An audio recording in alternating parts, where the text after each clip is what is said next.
మళ్లీ తెరపైకి వచ్చిన రాజ్ తరుణ్ లావణ్య కేసు. చాలా రోజులుగా సైలెంట్ గా ఉన్న ఈ కేసులో కొత్త కోణం వెలుగులోకి వచ్చింది.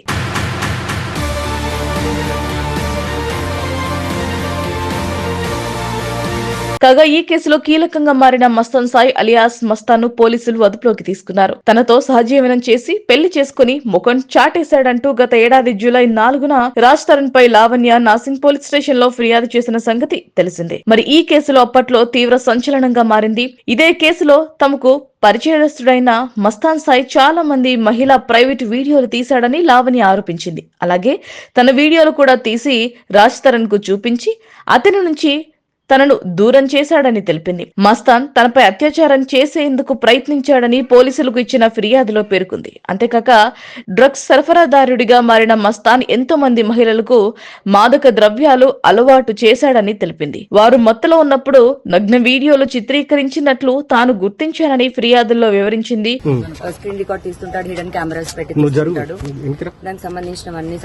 అందుకు సంబంధించిన హార్డ్ డిస్క్ తన చేతికి చిక్కిందని లావణ్య ఫిర్యాదు చేసినట్లుగా నాసింగ్ పోలీసు అధికారులు తెలిపారు. ఇక తన వీడియోలను డిలీట్ చేయాలని చూడగా అందులో వందలాది మహిళల నగ్న వీడియోలు ఉన్నాయని, వాటిని అడ్డం పెట్టుకుని మస్తాన్ వారి జీవితాలతో చెలగాటమాడుతున్నాడని లావణ్య తెలిపింది. బాధిత మహిళల్లో పెళ్లైన వారు, పెళ్లి కాని అమ్మాయిలు ఉన్నారని, ఎక్కడ తమ జీవితాలు ఇబ్బందుల్లో పడతాయోనని వారు బయటకు రావట్లేదని ఫిర్యాదుల్లో పేర్కొంది.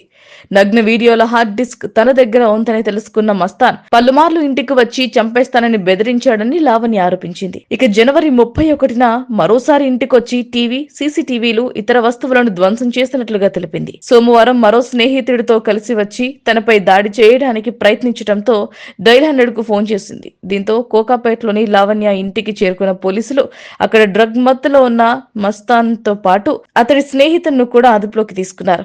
వారి నుంచి ల్యాప్టాప్, ఫోన్, హార్డ్ డిస్క్ స్వాధీనం చేసుకున్నారు.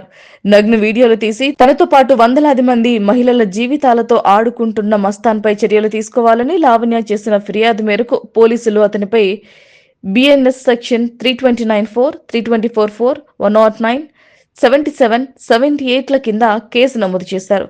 మస్తాన్ను అరెస్ట్ చేశారు. మరో నిందితుడు కాజాకు నోటీసులు జారీ చేశారు. మరోవైపు లావణ్య మాట్లాడుతూ, ఈ హార్డ్ డిస్క్ ను పోలీసులకు ఇచ్చినా సరే నాకు ప్రాణహాని తప్పదు. కానీ నాలాగా ఇతర మహిళల జీవితాలు ఇలాంటి వెధవలు తీసే వీడియోల వల్ల బలి కాకూడదు.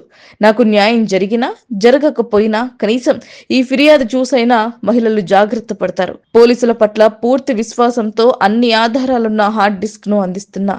అదేవిధంగా మస్తాన్ దగ్గరున్న మరో 2 హార్డ్ డిస్కులు, అన్ని ఎలక్ట్రానిక్ పరికరాలను పోలీసులు తీసుకొని మహిళల డేటాను డిలీట్ చేయాలని కోరుతున్నానని ఆమె తెలియజేశారు.